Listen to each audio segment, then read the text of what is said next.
क्या आप जानते हैं कि आपके घर के किसी कोने में खामोशी से रखी हुई एक मामूली सी झाड़ू आपके पूरे परिवार के भाग्य का फैसला कर सकती है? क्या आपने कभी इस बात पर गहराई से विचार किया है कि साफ सफाई के नाम पर जिस झाड़ू से आप रोज अपने घर का कचरा बाहर निकालते हैं, कहीं उसी झाड़ू से आप अनजाने में अपने घर की सुख शांति, अपनी तिजोरी की बरकत और अपने सुहाग की उम्र तो बाहर नहीं निकाल रहे? नमस्कार दोस्तों, मैं हूं विवेक वर्मा और वर्मा स्टोरीज के इस अत्यंत ही रहस्यमयी और आंखें खोल देने वाले अध्याय में आपका बहुत बहुत स्वागत है। दोस्तों, हमारे शास्त्रों, पुराणों और वास्तु विज्ञान में झाड़ू को केवल धूल बुहारने का एक निर्जीव साधन नहीं माना गया है। शास्त्रों में झाड़ू को साक्षात धन की देवी माता लक्ष्मी का प्रतीक माना गया है, क्योंकि जो वस्तु हमारे घर से दरिद्रता रूपी गंदगी को बाहर करती है, उसमें ईश्वर का वास होता है। लेकिन आज की इस भाग-दौड़ भरी जिंदगी में घर की स्त्रियां अज्ञानता और आलस्य के कारण झाड़ू को लेकर कुछ ऐसे भयंकर पाप कर बैठती हैं, जिससे स्वयं माता लक्ष्मी उस घर को हमेशा के लिए श्राप देकर चली जाती हैं। आज मैं आपको राजगढ़ नगर की एक ऐसी रोंगटे खड़े कर देने वाली सत्य घटना सुनाने जा रहा हूं, जिसमें स्वयं देवी ने प्रकट होकर यह बताया कि रोज झाड़ू लगाने वाली औरतें आखिर वो कौन सा महापाप कर रही हैं, जिसकी सजा उनकी आने वाली पीढ़ियों तक को भुगतनी पड़ती है। इस कहानी का एक एक शब्द आपके जीवन की दिशा बदल सकता है, इसलिए इसे पूरे ध्यान से सुनिएगा। राजगढ़ नगर अपनी संपन्नता और प्राचीन व्यापारिक केंद्रों के लिए दूर दूर तक प्रसिद्ध था। इसी नगर में सुदर्शन जी का एक बहुत ही बड़ा और विशाल परिवार रहा करता था। सुदर्शन जी शहर के सबसे बड़े आभूषणों और रत्नों के व्यापारी थे। उनकी धर्मपत्नी का नाम यशोदा था।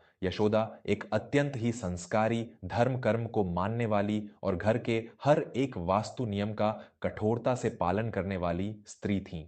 उनके घर में भोर होते ही शंख गूंजता था और उनके इसी पवित्र आचरण के कारण सुदर्शन जी का व्यापार आसमान छू रहा था। उनके घर में पैसों की कोई कमी नहीं थी। सुदर्शन जी और यशोदा का एक होनहार बेटा था, जिसका नाम था चिराग।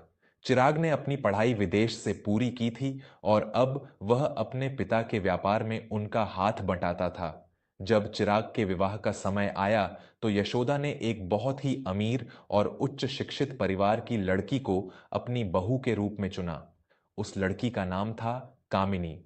कामिनी रूप रंग में जितनी सुंदर थी, उसका स्वभाव उतना ही जिद्दी और अपनी आधुनिकता के अहंकार में डूबा हुआ था। उसे साफ सफाई का एक ऐसा अजीबोगरीब जुनून था कि वह घर के फर्श पर धूल का एक छोटा सा कण भी बर्दाश्त नहीं कर पाती थी।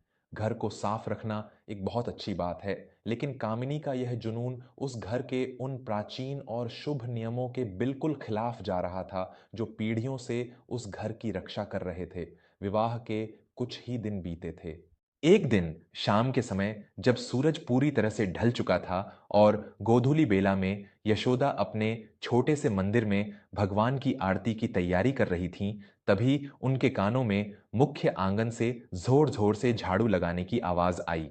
यशोदा ने पूजा की थाली वहीं छोड़ी और घबराकर बाहर आईं। उन्होंने देखा कि कामिनी पूरे आंगन में जोर जोर से झाड़ू लगा रही है और सारा कूड़ा समेटकर मुख्य दरवाजे से बाहर फेंकने की तैयारी कर रही है। अरे बहू, ये तू क्या कर रही है? शाम के समय सूरज ढलने के बाद घर में झाड़ू कभी नहीं लगाते। यह समय तो साक्षात माता लक्ष्मी के हमारे घर में प्रवेश करने का होता है। अगर तू इस पवित्र समय में झाड़ू लगाकर कचरा बाहर निकालेगी, तो माता लक्ष्मी हमारे दरवाजे से ही उल्टे पांव लौट जाएंगी। शाम के समय घर में झाड़ू उठाना महापाप है। यशोदा ने बहुत ही प्रेम और चिंता से कामिनी को समझाया, लेकिन कामिनी ने अपनी झाड़ू जमीन पर पटकी और एक व्यंग्यात्मक मुस्कान के साथ कहा, माँ जी, आप भी न जाने किन पुरानी और दकियानूसी बातों में जी रही हैं। गंदगी और धूल क्या कोई शुभ मुहूर्त देखकर आती है? आज शाम को घर में इतने सारे लोग आए थे, उनके जूतों से पूरा फर्श गंदा हो गया है। मुझे गंदगी बिल्कुल बर्दाश्त नहीं है। और वैसे भी भगवान क्या झाड़ू लगाने से रूठते हैं? साफ सफाई में तो भगवान का वास होता है। आप मुझे मेरा काम करने दीजिए। यशोदा ने उसे बहुत समझाने का प्रयास किया कि शास्त्रों के नियम मेहनत से नहीं, बल्कि ब्रह्मांड की ऊर्जा से जुड़े हैं। लेकिन कामिनी ने उनकी एक न सुनी। यह तो बस एक शुरुआत थी। कामिनी के अहंकार में घर के कई सारे वास्तु नियम रोज पैरों तले कुचले जाने लगे। एक दिन जब चिराग व्यापार के सिलसिले में बाहर जा रहा था, कामिनी ने बैठक की सफाई की और जल्दबाजी में झाड़ू को मुख्य दरवाजे के ठीक पीछे बिल्कुल खड़ा करके रख दिया। इतना ही नहीं, जब भी वह झाड़ू लगाती और अगर कोई चीज बीच में आ जाती, तो वह क्रोध में आकर झाड़ू को अपने पैरों से झोर की ठोकर मारती थी। यशोदा जब भी यह देखती, उनका हृदय कांप जाता। बहू, झाड़ू को कभी पैर नहीं लगाते। यह साक्षात लक्ष्मी का स्वरूप है और इसे कभी ऐसे खड़ा करके या मुख्य दरवाजे के पास सबकी नजरों के सामने नहीं रखा जाता। झाड़ू को हमेशा लिटाकर और ऐसी जगह छिपाकर रखना चाहिए जहां बाहर से आने वाले किसी भी व्यक्ति की नजर उस पर ना पड़े। पर कामिनी हर बार चिढ़कर जवाब देती, माँ जी, झाड़ू एक मामूली सा निर्जीव तिनकों का गुच्छा ही तो है। उसे कोई सोने के सिंहासन पर थोड़ी बिठाऊंगी। जहां मुझे ठीक लगा मैंने रख दिया। आप बात बात पर टोका टोकी मत किया कीजिए। कामिनी के इन निरंतर दूषित कृत्यों का परिणाम बहुत जल्द उस पूरे परिवार को भुगतना पड़ा। शास्त्रों का अपमान जब चरम सीमा पर पहुंचता है, तो विनाश को आने में समय नहीं लगता। जिस घर की तिजोरी कभी खाली नहीं होती थी, उस घर को जैसे किसी की भयंकर नजर लग गई। सबसे पहले सुदर्शन जी की सबसे बड़ी दुकान में चोरी हो गई। करोड़ों रुपये के हीरे और सोने के आभूषण रातों रात गायब हो गए। पुलिस भी उन चोरों का कोई सुराग नहीं लगा पाई। चिराग ने व्यापार को डूबने से बचाने के लिए जो भी नए निवेश किए, वे सब मिट्टी में मिल गए। हालात इतने बदतर हो गए कि सुदर्शन जी इस भारी सदमे को बर्दाश्त नहीं कर पाए और उन्हें भयंकर लकवा मार गया। वे हमेशा के लिए बिस्तर पर पड़ गए। जो यशोदा कभी पूरे राजगढ़ शहर में गुप्त दान दिया करती थीं, आज उनकी आंखों में अपने परिवार का पेट पालने की चिंता झलकने लगी थी। घर में हर रोज कलह और क्लेश का माहौल रहने लगा था। चिराग भयानक तनाव के कारण बात बात पर कामिनी पर चीखता था।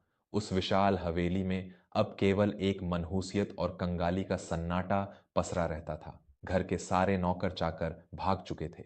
कामिनी, जिसे अपनी सुंदरता और ऐशो आराम पर इतना घमंड था, आज खुद फटेहाल अवस्था में पूरे घर में झाड़ू पोंछा करती थी।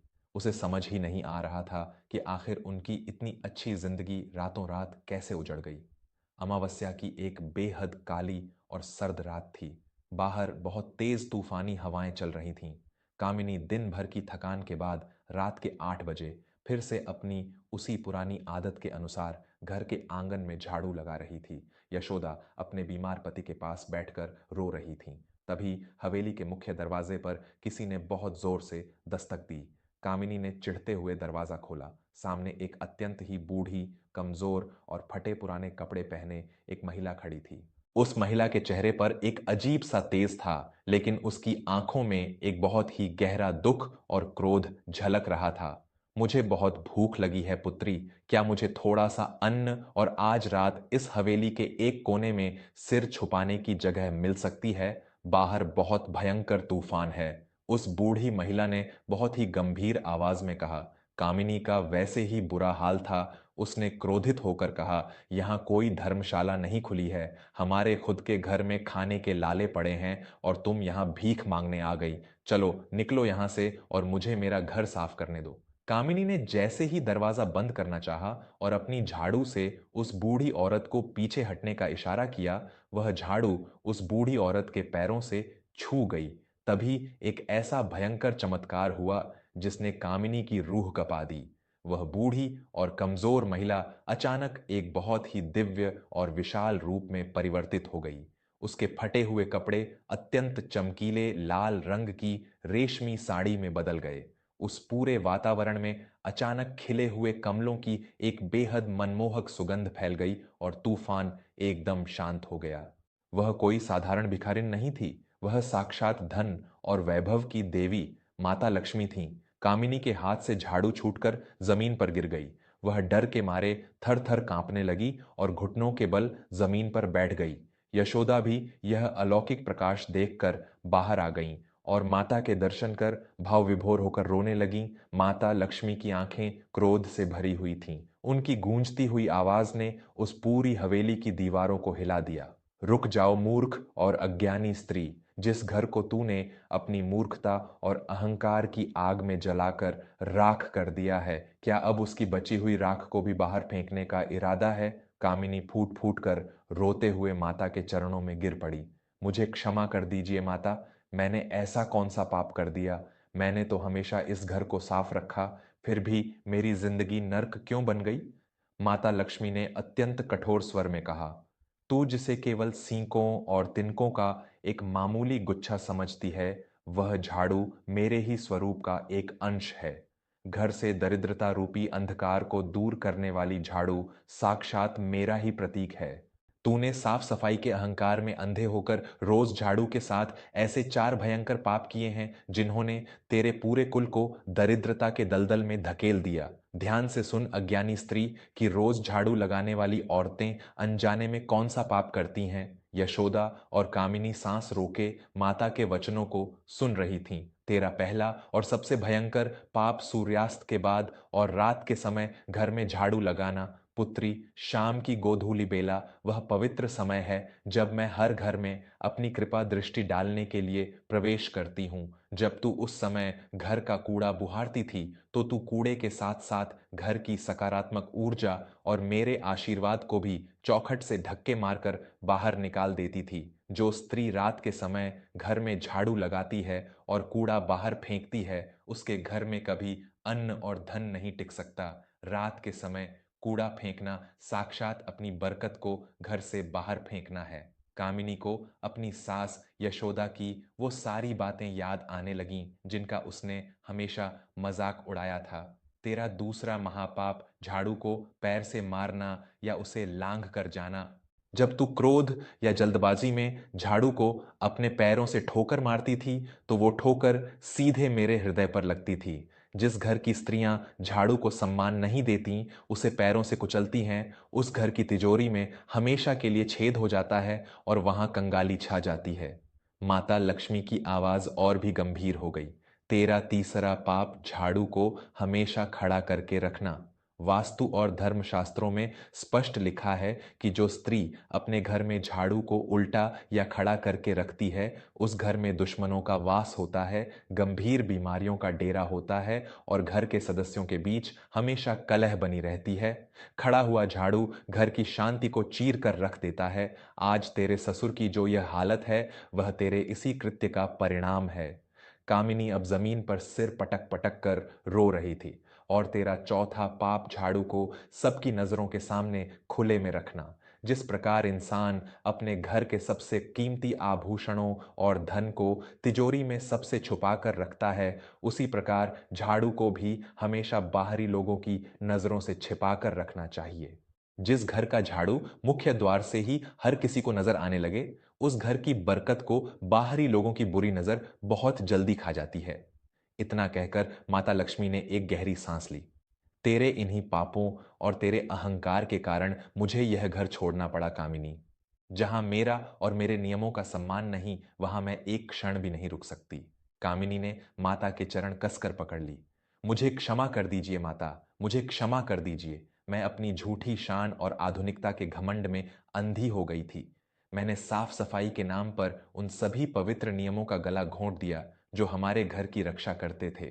मुझे और मेरे परिवार को एक आखिरी अवसर दे दीजिए माँ। मैं वचन देती हूँ कि आज के बाद इस घर में कभी भी झाड़ू का या किसी भी परंपरा का अपमान नहीं होगा। कामिनी के सच्चे आंसुओं और यशोदा की निर्मल भक्ति ने माता का हृदय पिघला दिया। माता लक्ष्मी ने अपना अभय हस्त कामिनी और यशोदा के सिर पर रखा। जब अपनी भूल का सच्चा बोध हो जाए और हृदय से पश्चाताप हो, तो सारे श्राप धूल जाते हैं। कल प्रातःकाल उठना, स्नान करना, पूरे घर में गंगा जल का छिड़काव करना, पुरानी झाड़ू को घर से विदा करके एक नई झाड़ू लाना और पूरे आदर के साथ हल्दी कुमकुम से उसकी पूजा करना। तुम्हारी सास के पुश्तैनी पुण्यों और तुम्हारे सच्चे पश्चाताप के कारण मैं तुम्हारे घर में अपना स्थान पुनः ग्रहण कर रही हूँ। इतना कहते ही वह दिव्य रूप एक तेज सुनहरे प्रकाश में बदल गया और पलक झपकते ही वहां से अदृश्य हो गया। अगली सुबह कामिनी सबसे पहले उठी। उसने स्नान किया, घर के कोने कोने में गंगा जल छिड़का, उसने बाजार से एक नई झाड़ू मंगवाई और पूरी श्रद्धा के साथ उसका पूजन किया। उस दिन के बाद से कामिनी ने कभी शाम के समय झाड़ू नहीं उठाई, कभी उसे पैर नहीं लगाया और हमेशा उसे सबकी नजरों से बचाकर आदर के साथ लिटाकर रखा। देखते ही देखते चमत्कार होने लगा। पुलिस ने कुछ ही दिनों में उन चोरों को पकड़ लिया और सुदर्शन जी के सारे आभूषण वापस मिल गए। चिराग का डूबा हुआ व्यापार फिर से मुनाफे में आ गया। सुदर्शन जी का स्वास्थ्य चमत्कारिक रूप से ठीक हो गया और उस हवेली में एक बार फिर से वही खुशहाली और पुरानी रौनक लौट आई। कामिनी अब उस नगर की सबसे संस्कारी और समझदार बहू बन चुकी थी। तो दोस्तों, यह थी वह अद्भुत कथा जो हमें यह सिखाती है कि हमारे शास्त्रों के नियम हमारे जीवन को सही दिशा में चलाने वाले बहुत गहरे विज्ञान हैं। झाड़ू का अपमान करना स्वयं अपने घर की लक्ष्मी का अपमान करना है। वास्तुशास्त्र के अनुसार झाड़ू के ये अचूक नियम हमेशा याद रखें। 1. शाम 6 बजे के बाद घर में कभी भी झाड़ू न लगाएं। यदि मजबूरी में लगानी पड़े तो कूड़े को रात में घर से बाहर कभी न फेंके, उसे अगले दिन सुबह ही बाहर निकालें। 2. झाड़ू को कभी भी अपने पैरों से नहीं छूना चाहिए। 3. झाड़ू को कभी भी खड़ा करके स्टैंडिंग पोजीशन नहीं रखना चाहिए, इसे हमेशा जमीन पर लिटा कर रखें। 4. झाड़ू को हमेशा ऐसे स्थान पर रखें जहां बाहर से आने वाले मेहमानों की नजर उस पर बिल्कुल न पड़े। आपको हमारी आज की यह कहानी और ये महत्वपूर्ण वास्तु टिप्स कैसे लगे? क्या आप भी अनजाने में कभी ऐसी कोई गलती कर रहे थे? मुझे अपने विचार नीचे टिप्पणियों में जरूर बताइएगा। मैं आपका दोस्त विवेक वर्मा जल्द ही लौटूंगा वर्मा स्टोरीज पर एक और ऐसी ही नई ज्ञानवर्धक और सीधे आपके दिल को छू लेने वाली कहानी के साथ। तब तक अपना और अपने परिवार का बहुत ख्याल रखें। जय माता लक्ष्मी। धन्यवाद।